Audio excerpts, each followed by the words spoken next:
So it's interesting because I love the creative side of marketing, but I'm also really fascinated by the analytical side. Yeah, they go And hand in hand now. Yeah. absolutely. And the thing is that, I started out as a creative, as a photographer, graphic designer, and then I got into web development. And this was back in 2001. I worked in residential real estate. Yeah. And one of my first tasks at a real estate company was to build a brochure website.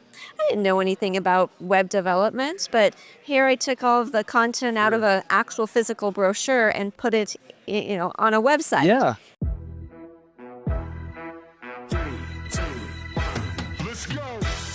Welcome to The Move In, a senior living marketing podcast from Unlock Health, a full-service marketing partner for the aging services industry. Join us for candid conversations exploring the latest marketing strategies with the senior living community leaders and innovative solution partners who are moving our industry forward. Together, we'll build a community to build better communities. Hello, I'm Larry Williams, and welcome back to The Move in Senior Living Marketing. Today at Smash, I got to catch up with a friend and industry expert, Lola Rain. Lola has worn many hats over the years, from photographer and graphic designer to web developer and data analyst. She has seen it all when it comes to senior living marketing, and she's here to share her insights and expertise. In our conversation, Lola dives deep into the importance of website accessibility and diversity in marketing materials. In this conversation, we discussed website accessibility and compliance, and then discussed the importance of ensuring senior living websites are accessible to all users, including those with disabilities. Another major topic was the role of diversity and inclusivity in senior living marketing, and we also explored leveraging AI and smart content in senior living marketing. Lola shares her positive experiences using these tools, from graphic design to content creation and beyond. I know everyone's going to be excited to hear this. We are back on the move in senior living. I got another friend of mine, Lola Rain. Lola, I'm going to let you do your introduction because you are very busy and you have a lot of hats you're constantly wearing. So if you don't mind, give us that brief introduction of all the work you're doing. Oh, well, there's too much to list because I don't know why. I just keep taking on more and more and more work, but I love it. I love senior living. I have been in senior living now for 15 years, 25 years total in marketing. Wow. Okay. I've worked in enterprise technology, healthcare, housing, but senior living is definitely my favorite. And I do everything on the provider side as well as the vendor side. So I help senior living organizations to build lead generation programs. I do a lot of strategy work. I get my hands dirty in everything. Everything. Yes. Yeah. You know a lot about different areas. And so I think that experience has really served you well.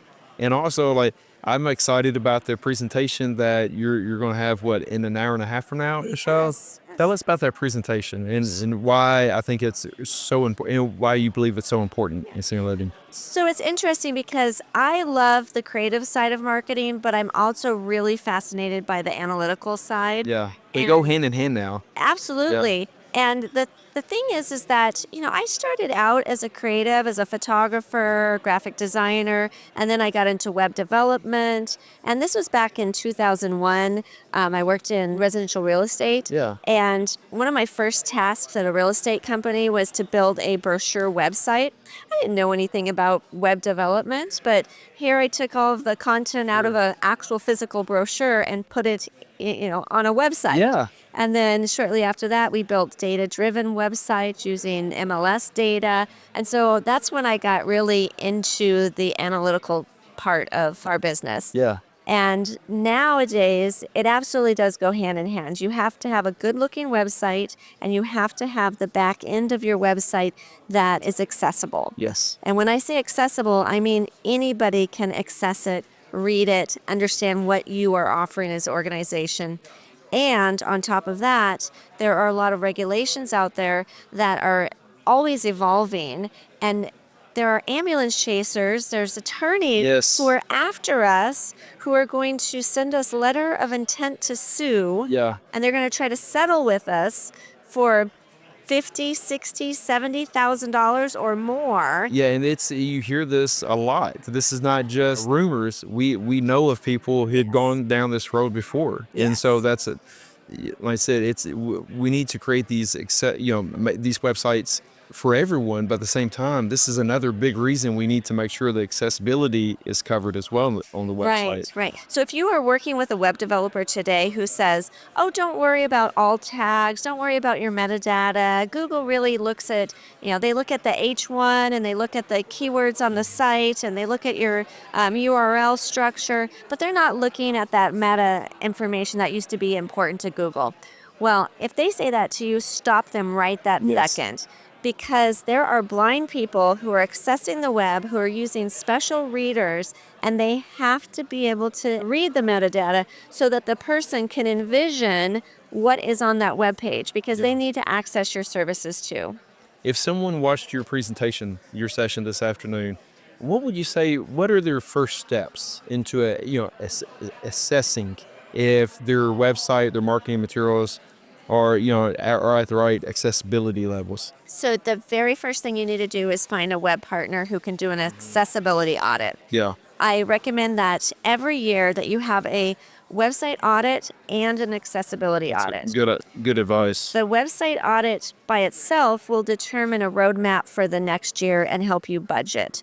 So you might find things that your user experience can be improved by putting more video or virtual tours, or there's so many different things we could be doing with our websites, but should we be doing it? Sure. Right? Because it's an investment. So an audit will help you determine how is your website being used today? Where are people entering? Where are they exiting? And are they converting? Yeah. And then that audit should help you be able to determine what other things to add to your website. So a lot of what we're going to be talking about today with Tom Sanders at the session here at Smash is how to put together a photo shoot. Yeah. And who to invite. And if you're talking about diversity, what kind of faces are you looking for? And what are the logistics behind that, right? And then once you have the photography, then what do you do with it?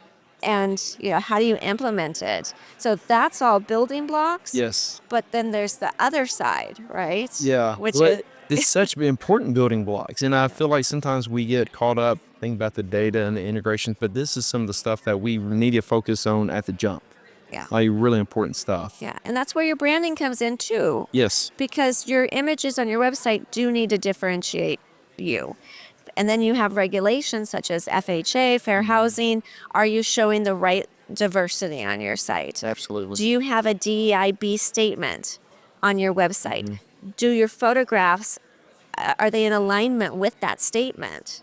Right? There's so much to take in consideration. It's not easy, but you have to be intentional about it. It's like anything else in marketing, none of it is easy. We have to take these intentional steps to make sure there, the accessibility is there. If trying to think how to say that accessibility, what would you say? The accessibility not protections. What would you say that, Lola? I would say from to protect yourself, yes. Right? To safeguard your website, Yeah. You do need to have a level of understanding and the partners in place to make your site foolproof. Yeah, I thought there might be a word, and I think after a long day at a conference, my brain is blank at this I'm sure point. there's So a word for there it. is probably but like you said, the right web partner can help you run that audit. Have you ever used any of these quick audits online to check the accessibility of a website?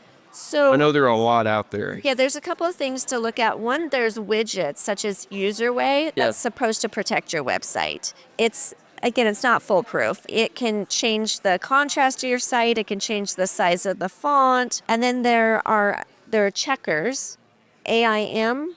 Contrast checker. Yeah. That's one of the things that you can Google that, AIM contrast checker, and you should be able to put in your hex codes, and that will tell you whether or not the color of the font. I'll give you an example. So orange is a subcolor for Sequoia Living, Yes. which is a company organization in the Bay Area, San Francisco, that I work with. And orange is one of their secondary colors, and it's a beautiful color to use as an accent on a website. But the orange in particular that we were using does not contrast enough, and so we failed in that one color. Yeah. And so we had to go back to the drawing board and go, okay, well, we don't want to remove orange from our color palette. So what do we do, since now we can't use orange buttons or orange fonts on the website? So now we make sure that we buy props that are the color orange that we put in the photographs. Or say, for example, we take a beautiful photograph of a woman who's wearing a blue blouse, but we want it to be an orange blouse. In post-production, we will change the color to orange. Yeah. So just because the color fails the contrast checker doesn't mean we have to completely abandon it. Sure. Yeah, you don't have to scrap the whole thing. It just alters how you approach it. Now, you mentioned brand integrity, and I'd like to go back to brand integrity, and I understand how it would really strengthen reputation, but how does improving accessibility and diversity really strengthen that brand integrity? Well, first of all, we serve older adults. Yeah, And so if we all use the same stock images, there's no differentiation. correct. But if our company is saying that here's our mission and our values, our photos should match that, right? So that's our brand integrity right there. We can't have a disconnect in between what we say and what we're looking at. Yeah. I'd like to get your feedback on how senior living leaders can foster a culture of inclusivity, within their teams that will put have these values reflected in their marketing. And I know that's a little off the marketing track, but didn't know if you had any guidance on that. So it's not, you're not pushing this out on the marketing message, but you're really living these values as well. So you have to be bold. If Yeah. you're going to have a stance on DEIB, you need to be bold. So say, for example, you're being inclusive of the LGBTQ community. Yeah. And you want to run ads on an LGBTQ plus publication on a website, right? You have to be okay with your brand being next to some stuff that might be a little risque. Sure. Right? Like, so we have ads on the Bay Area Reporter website, and there are lots of pride parade photos, and there are people having a great time, and they're enjoying their subculture in the San Francisco region. Yeah. Right? This is who they are. Sure. And so we need to honor that. And if we expect to honor the residents who live in our building who are LGBTQ plus, we should be okay with Absolutely. with running our ads on this publication, right? Walk the walk, talk the talk. 'Cause You did a really great job of explaining that. Thank you for just eloquently explaining, giving that response. So thank you for that. All right. So we've been at this conference for 3 days now. I'd like to get some of your feedback to some of the things you're excited about. I know we've spoken a lot about accessibility and diversity, but kind of getting away from that topic, you've been around the marketing side of senior living for a while. What have you seen in the last 2 days that has really stood out to you? Well, two of the things that I was interested in learning more about here, one is AI Yes. usage. Yeah. Two is smart content. Okay.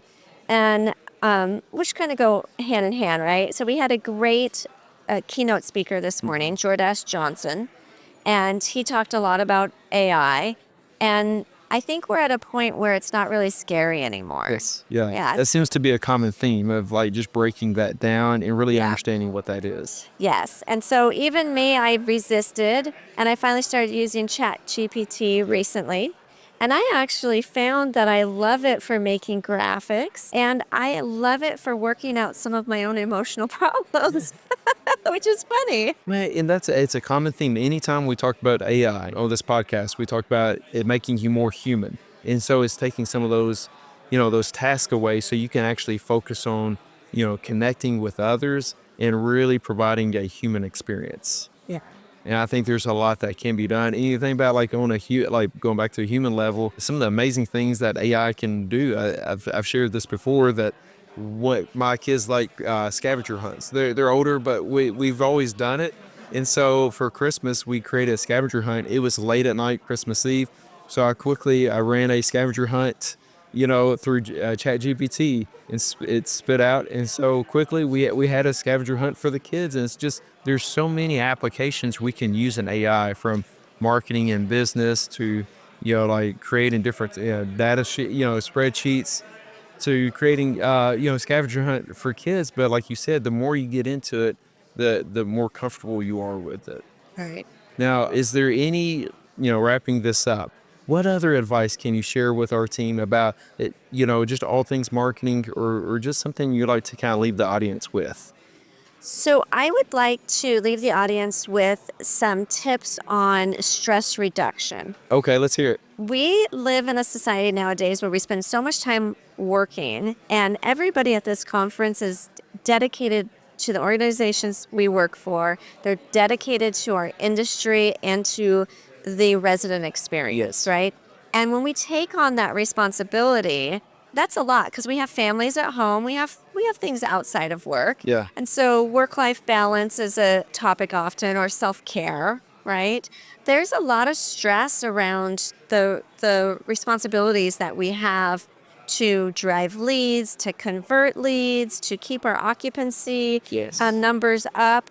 And so at some point we have to look at it and go, are we putting a lot of effort into something and not putting enough effort into our self-care? Absolutely. I Right? think that's great advice. So I'd like to leave with everybody, make sure that you are taking time for yourself, even here at this conference.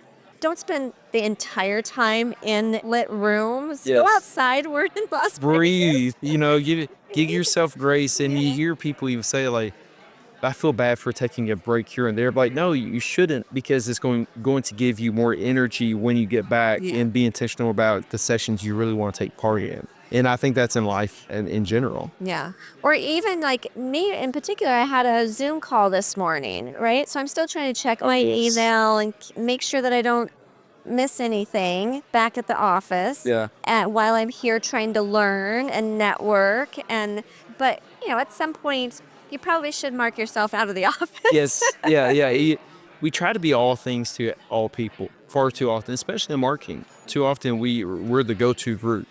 When somebody needs help, they go to marketing. It's like, marketing can cover it. And we spread ourselves too thin sometimes. And I always tell everybody, just give themselves grace. And we always say it, probably we say it too much. It's a marathon, not a sprint. Yeah. And one thing you and I were joking around, like this conference, it's a marathon full of sprints. So yeah, I'm glad. Thank you for leaving us with that note. Where can people find you, Lola? Find me on LinkedIn, Lola Rain. I'm there. She's there and she's responsive. She has great posts. So thank you for that. Any last words before we cut out? I want to tell a funny story. Let's hear it. Okay, so I can remember the very first time I used YouTube. Okay. And I didn't really know what it was. I'm going to guess that it was maybe around 6,000 or 2006, maybe sometime in that era. I remember my partner saying, "Oh, just look at YouTube." And I was typing it in and I go, "How do you spell that?" You, yeah. Because I thought it was the letter U, tube, right? So not too long ago, just like a couple weeks ago, I wanted to use ChatGPT, but I thought it was ChatGBT. Oh, where did it take you? Did you type that in? I didn't know what I was looking for. Yeah, And I'm yeah. like, why am I not seeing ChatGPT? Like, what's the big deal about this?